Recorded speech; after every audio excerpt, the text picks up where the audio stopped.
ആ, എന്താ അമ്മേ സംശയം?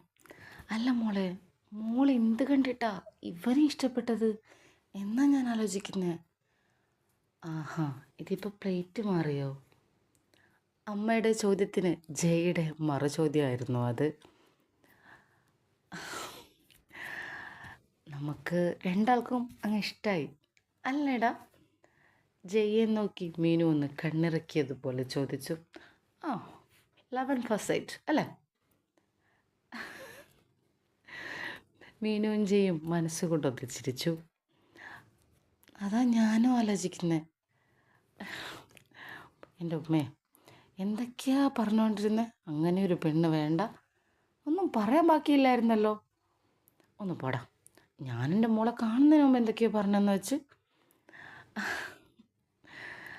അമ്മയുടെ വാക്കുകൾ മീനുവിന് അല്പം ആശ്വാസമേകി. താൻ കരുതിയതുപോലെ അല്ല കാര്യങ്ങൾ എന്നവർക്ക് മനസ്സിലായി. ആ, നിങ്ങളെല്ലാവരും ഇവിടെ നിൽക്കുക.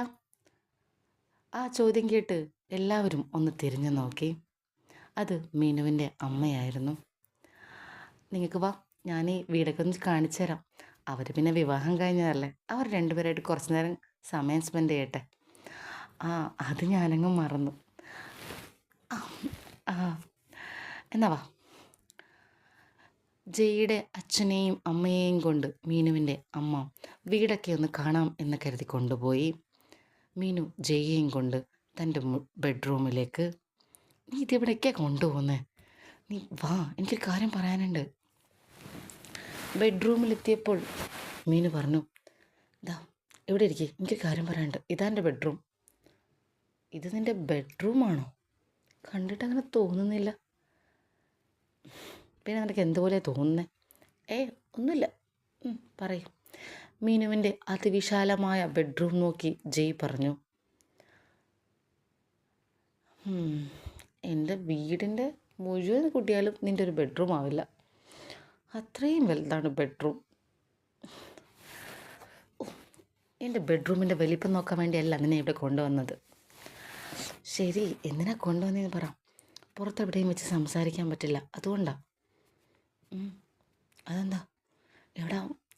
ഇതിനകത്ത് എല്ലായിടത്തും CCTV ഉണ്ട്, നീ ശ്രദ്ധിച്ചില്ലേ? ഓ, അങ്ങനെയുണ്ടോ? ആ, ഉണ്ട്. ഓക്കെ, നീ കാര്യം പറ. ഇനി എന്താ പറയാനുള്ള? നമ്മൾ വിചാരിച്ച പോലല്ല, രണ്ട് വീട്ടുകാരും അത്യാവശ്യം ഓക്കെ ആയി അല്ലേ? ഓക്കെ ആയി, ഞാനും വിചാരിച്ച പോലല്ല. നിൻ്റെ വീട്ടുകാർ അത്ര വലിയ എതിർപ്പൊന്നും കാണിച്ചില്ലല്ലോ. ആ, ഇനിയിപ്പോൾ നെക്സ്റ്റ് എന്താ പറയും? പിന്നെ നീ നേരത്തെ പറഞ്ഞ ഒരു മണ്ടത്തരമുണ്ട്, അത് നീ ആവർത്തിക്കരുത്. മീനു ജയ്യോടായി പറഞ്ഞു. ഞാനെന്ത് മണ്ടത്തരം പറഞ്ഞു? എടാ, ഏട്ടൻ സദ്യ കഴിച്ച് പോകുമെന്ന് പറഞ്ഞപ്പോൾ നീ എന്താ പറഞ്ഞേ? അതിനാവശ്യമില്ലെന്നല്ലേ? പിന്നെ രാവിലെ സദ്യ കഴിച്ച് പോകുമെന്ന് പറയണം? എടാ, നമ്മുടെ കല്യാണം കഴിഞ്ഞെന്നുള്ള ബോധം നമ്മൾ കാണിക്കണ്ടേ? ഓ, അങ്ങനെ. ശരി, ആ മണ്ടത്തരായിപ്പോയല്ലേ. ഇനി അങ്ങോട്ട് കുറച്ചുകൂടി സീരിയസ് ആയിട്ട് സംസാരിക്കണം. നമ്മുടെ കല്യാണം കഴിഞ്ഞു, നീ എൻ്റെ ഭർത്താവും ഞാൻ നിൻ്റെ ഭാര്യയുമാണ്, മനസ്സിലായോ? മനസ്സിലായി. അപ്പോൾ ആ ബോധത്തോടെ വേണം ഏത് കാര്യത്തിനും മറുപടി പറയാൻ വേണ്ടിയിട്ട്. ക്ലിയർ അല്ലേ നിനക്ക്? ക്ലിയറായി. പിന്നെ വേറൊരു കാര്യം കൂടിയുണ്ട്, പറയും. നമ്മളിപ്പോൾ 1 വർഷം കഴിഞ്ഞ് എങ്ങനെയെങ്കിലും പിടിച്ച് നിൽക്കണമല്ലോ. അതാണല്ലേ നമ്മൾ ആദ്യമേ പറഞ്ഞത്. 1 വർഷം കഴിഞ്ഞ് പിരിയണമെങ്കിൽ എന്തെങ്കിലും ഒരു കാരണം വേണ്ടേ? അത് നമ്മൾ എന്ത് കണ്ടെത്തും? അതിപ്പോഴേ നമുക്ക് ഡിസൈൻ ചെയ്യുന്നതല്ലേ നല്ലത്. അതിപ്പോഴേ ആലോചിച്ചാൽ എന്തെങ്കിലും കിട്ടുമോ? ഞാനും ആലോചിക്കാം, എന്ത് പറയും? അതിപ്പോഴേ ആലോചിച്ചൊന്നും കിട്ടില്ല. 1 വർഷം കൊണ്ട് നമ്മുടെ ജീവിതം കൊണ്ട് നമുക്ക് എന്തെങ്കിലുമൊക്കെ ഉണ്ടാക്കിയെടുക്കാൻ പറ്റും. അത് ശരിയാ. അപ്പോൾ തന്നെ ചിന്തിക്കാമല്ലേ? എന്തായാലും വിചാരിച്ചതിനേക്കാളും ഭംഗിയായിട്ടെല്ലാം നടന്നു. അതൊക്കെ നടന്നു. ഇനി 1 വർഷം ഒന്ന് കഴിഞ്ഞ് കിട്ടിയാൽ മതി എനിക്ക്. എന്തെന്നറിയാത്തൊരു സന്തോഷം. നിനക്കങ്ങനെ തോന്നുന്നില്ലേ? മീനുവിൻ്റെ ചോദ്യമായിരുന്നു അത്. പിന്നെ സന്തോഷിക്കാതെ? എൻ്റെ പാരൻസും ഓക്കെയായി, എൻ്റെ കല്യാണം കഴിഞ്ഞു, 1 രൂപ ചിലവും ഇല്ല. ഇതിനേക്കാളും സന്തോഷിക്കാൻ വേറെ എന്ത് വേണം? ഓ, നിനക്കിപ്പോൾ 1 രൂപ കല്യാണത്തിന് ചിലവാക്കാത്തത് അത്രയും വലിയ സന്തോഷമായത്. പിന്നെ അല്ലാണ്ട് ഞാൻ കല്യാണത്തെക്കുറിച്ച് എപ്പോഴും ചോദിച്ചുകൊണ്ടിരുന്ന ഒരു കാര്യം അതൊരു വലിയ ബാധ്യതയാണെന്നാണ്. കല്യാണത്തിന് ഒരുപാട് ചിലവാക്കണം, കെട്ടിയ പെണ്ണിനെ നോക്കണം, അവളുടെ ചിലവ് നോക്കണം. ഇത് കൊണ്ടാണ് ഞാൻ കല്യാണം വേണ്ടെന്ന് വെച്ചിരുന്നത്. ഇതിപ്പോൾ അങ്ങനെയൊന്നും ഇല്ലാതല്ലേ നടക്കുന്നത്. കല്യാണത്തിന് 1 രൂപ ചിലവില്ല, നിന്നെക്കുറിച്ച് ഞാൻ ചിന്തിക്കണ്ട, നിൻ്റെ ചിലവ് ഞാൻ നോക്കണ്ട. സെറ്റല്ലേ ലൈഫ്? ഇതിനപ്പുറത്തേക്ക് എന്ത് വേണം? ഓ, അങ്ങനെ. അതൊക്കെ. താലിമാല അടിപൊളിയുണ്ട്. എത്ര ഉണ്ട് ഇതിനകത്ത്? ഞാനൊരു 5 പവൻ എടുത്തു. അത്ര ഇരിക്കട്ടെ എന്ന് വിചാരിച്ചു. ഒരു 10 പവൻ എടുക്കായിരുന്നു. പിന്നെ നീ തരുന്നതല്ലേ എന്നല്ലേ എൻ്റെ വീട്ടുകാർ വിചാരിക്കും. അപ്പം പിന്നെ ഒരുപാട് പവൻ എടുത്താൽ അവർക്കൊരു സംശയം തോന്നിയാലോ എന്ന് വിചാരിച്ചു ഞാൻ. 5 പവൻ താലിമാലയൊക്കെ പോരെ? അതിൽ കൂടുതലൊക്കെ ആവശ്യമുണ്ടോ? അല്ല, ഞാൻ പറഞ്ഞതേ ഉള്ളൂ. താലിമാല എൻ്റെ അമ്മ കണ്ടപ്പോൾ നെട്ടി. ആണോ? പിന്നെ അല്ലാണ്ട് എനിക്ക് എവിടുന്ന് ഇത്രയും പൈസ കൊടുത്ത് താലിമാലയൊക്കെ വാങ്ങാൻ പറ്റുക? എന്നിട്ട് അമ്മ ചോദിച്ചപ്പോൾ എന്തു പറഞ്ഞു നീ? എന്തു പറയാൻ, വായിൽ വന്ന കള്ളെന്തോ പറഞ്ഞൊപ്പിച്ചു, അത്രയേ ഉള്ളൂ. പിന്നെ ഒരു കാര്യം കൂടി എനിക്ക് മനസ്സിലായി. അതെന്താ? ഇനി ഒരുപാട് കള്ളം പറയേണ്ടി വരും എന്നെനിക്ക് മനസ്സിലായി. അതൊരു വലിയ സത്യമാണ്. ഇവരിടയ്ക്കിടയ്ക്ക് നമ്മളെങ്ങനെയാണ് ഇഷ്ടപ്പെട്ടെ, നമ്മളെങ്ങനെയാണ് കല്യാണം കഴിക്കാൻ തീരുമാനിച്ചത് എന്ന ചോദ്യത്തിന് ഒരുപാട് കള്ളം പറയേണ്ടി വരുന്നുണ്ട്. നീയല്ലാതെ വേറൊരു പെണ്ണെ കെട്ടില്ലെന്നൊക്കെ ഞാൻ വീട്ടിൽ ശപഥം ചെയ്തിട്ടാണ് കല്യാണം നടന്നത്. ഇതൊന്നും ഇല്ലാത്ത കാര്യമാണെന്ന് ഇവർക്കറിയില്ലല്ലോ. എന്തായാലും നമ്മൾ നനഞ്ഞു, ഇനി കുളിച്ച് കയറാം, അത്രയേ ഉള്ളൂ. ബാക്കിയൊക്കെ സെറ്റ്. അപ്പോൾ പിന്നെ നമുക്കിനി 1 വർഷം കഴിഞ്ഞ് കാണാം അല്ലേ? എടാ, അങ്ങനെ ആയാൽ പറ്റില്ല. പിന്നെന്താ ചെയ്യണ്ടേ? എടാ, ഇടയ്ക്കെങ്കിലൊക്കെ വന്ന് പോകണം. നമ്മൾ തമ്മിൽ എന്തെങ്കിലും ഒരു ബന്ധമുണ്ടെന്ന് ഇവർക്ക് തോന്നണ്ടേ? ഇടയ്ക്ക് വന്നു പോയാൽ പോരെ? അത് ഞാൻ വന്നോളാം. അത്രയും ചെയ്താൽ മതി, വീട്ടുകാരെ ഒന്ന് ബോധിപ്പിക്കാൻ. പിന്നെ നീ വിളിച്ചു എന്നൊക്കെ ചോദിക്കുമ്പോൾ ഞാൻ വിളിച്ചിരുന്നു എന്നൊക്കെ ഞാൻ അങ്ങ് പറഞ്ഞ് കാച്ചിക്കോളാം. അതൊന്നും പ്രശ്നമല്ല. ഓക്കെ, അപ്പോൾ അതങ്ങനെ കഴിഞ്ഞു പോവും. എന്നാൽ പിന്നെ ഇറങ്ങായിരുന്നല്ലേ? എടാ, ഫുഡ് കഴിച്ച് പോകുന്നല്ലേ ഏട്ടൻ പറഞ്ഞത്? ഓക്കെ, അതുണ്ടല്ലേ. നീ വാ, നമുക്ക് വീടൊന്ന് ചുറ്റിക്കാണാം. എന്തിന്? നിൻ്റെ വീട് കണ്ടിട്ട് എനിക്ക് എന്ത് ചെയ്യാനാ? എടാ, ഒന്ന് കാണിക്കണ്ടേ ഞാൻ നിന്നെ? ഒന്നുമില്ലെങ്കിൽ കല്യാണം കഴിഞ്ഞതല്ലേ, നീ എൻ്റെ വീട്ടിൽ ആദ്യമായിട്ട് വന്നതല്ലേ? ഓക്കെ, എന്നാൽ പിന്നെ വാ, വീടൊക്കെ ചുറ്റിക്കാണാം. എല്ലാം ഒന്ന് എളുപ്പത്തിൽ നടന്നാൽ മതിയായിരുന്നു. 1 വർഷം കൂടി പെട്ടെന്നൊന്ന് പോയി കിട്ടിയാൽ മതിയായിരുന്നു. അല്ലെങ്കിൽ നിന്നെക്കുറിച്ച് ഓർത്ത് തന്നെ ഞാൻ എത്ര കള്ളം പറയേണ്ടി വരും എന്നാണ് എൻ്റെ ഏറ്റവും വലിയ പേടി. വലിയേട്ടന് വലിയൊരു മസിൽ പിടുത്തമുണ്ട്, എന്നാലും അത്യാവശ്യം സംസാരിക്കുന്നത് വലിയേട്ടനാ. മറ്റു ഏട്ടന്മാരൊന്നും സംസാരിച്ചില്ല. അതൊന്നും നീ കാര്യമാക്കണ്ട. വലിയേട്ടനാണ് ഇവിടുത്തെ അവസാന വാക്ക്. വലിയേട്ടൻ എന്ത് പറയുന്നു അത് നമ്മളെല്ലാവരും കേൾക്കും. മറ്റുള്ളവർക്ക് വലിയേട്ടനുള്ളപ്പോൾ വോയിസ് ഇല്ല, അതാണ് സത്യം. അങ്ങനെയാണോ? വലിയേട്ടൻ സംസാരിക്കുമ്പോൾ ആരും സംസാരിക്കില്ല. എനിക്കപ്പോൾ നിൻ്റെ ഫാമിലിയെക്കുറിച്ച് കുറച്ചൊക്കെ അറിഞ്ഞ് വെക്കണം ഞാൻ, അല്ലേ? അതറിയണം.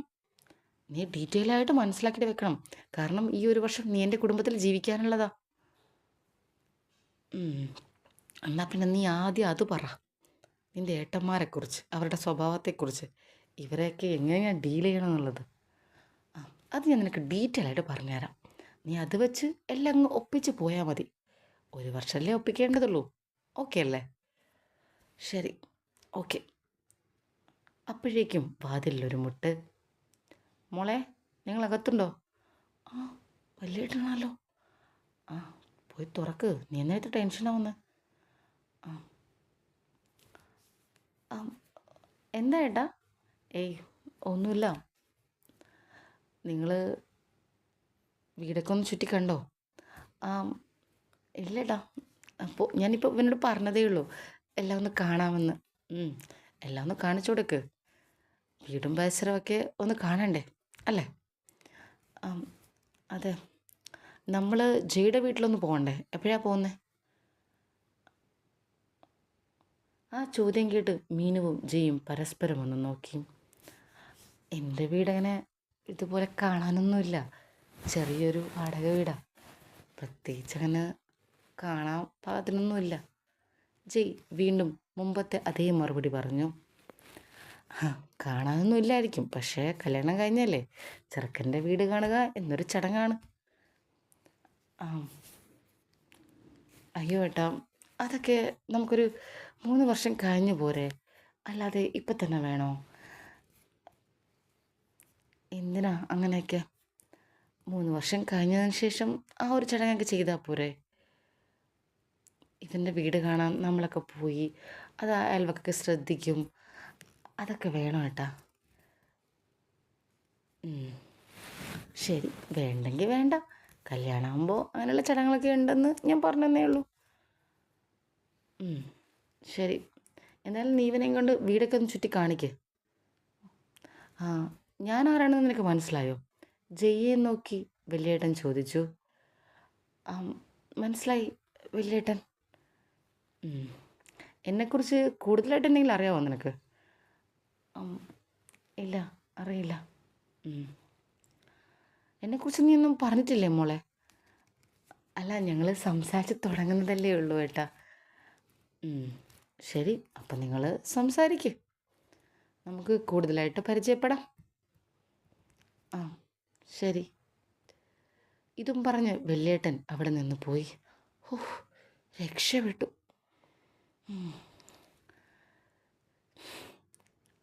എന്താ നീ ഇങ്ങനെ നോക്കുന്നത്? നിനക്ക് പേടിയായോ? ഏയ്, വലിയേട്ടൻ ഇങ്ങനെ ഇടയ്ക്ക് വന്ന് പേടിപ്പിക്കുന്നതും ചെറുതായിട്ടൊരു പേടി, അത്രേ ഉള്ളൂ. പാവാടാ, ശുദ്ധനാ. ആര്? ഈ ഏട്ടനോ? ആ, സ്നേഹിച്ച ചങ്ക് പറിച്ചു കൊടുക്കും, അത്രയ്ക്ക് ഇഷ്ടം എല്ലാവരെയും. ദ്രോഹിച്ചാൽ ചങ്ക് പറിച്ചെടുക്കും. അത് ഞാൻ നേരത്തെ പറഞ്ഞിരുന്നല്ലോ നിൻ്റെ അടുത്ത്. ചതിച്ചാലോ? അപ്പോഴും അത് തന്നെയായിരിക്കും. എന്തായാലും ഞാനങ്ങനെ കരുതി തന്നെയാണ് നിൽക്കുന്നത്. ഏത് സമയവും എന്തും ഉണ്ടാവാം എന്ന് കരുതിയിട്ടാണ്. എടാ, ഒന്നും ഉണ്ടാവില്ല. എൻ്റെ ചെറുക്കനെന്ന് പറഞ്ഞാൽ അത് പിന്നെ അങ്ങനെ ആവുള്ളൂ, പേടിക്കണ്ട. ഈ വാക്ക് വിശ്വസിച്ചാണ് ഞാൻ നിൽക്കുന്നത്. എടാ, വിശ്വാസം അതുപോലെ നിലനിൽക്കും. നീ എന്തിന് ഇത്രയും പേടിക്കുന്നത്? ഞാനില്ലേ. എന്നെ കൊല്ലാനും തീരുമാനിച്ചാലും ഉണ്ടാവണം കൂടെ. എടാ, എന്തിനങ്ങനെയൊക്കെ പറയുന്നത്? അങ്ങനെയൊന്നുമില്ല, അങ്ങനെയൊന്നും സംഭവിക്കില്ല. നമ്മൾ ആഗ്രഹിച്ചതുപോലെ എല്ലാം നടക്കും. വാ, നീ വാ, നമുക്ക് വീടൊക്കെ ഒന്ന് ചുറ്റിക്കറങ്ങി കാണാം. ശരി, വാ.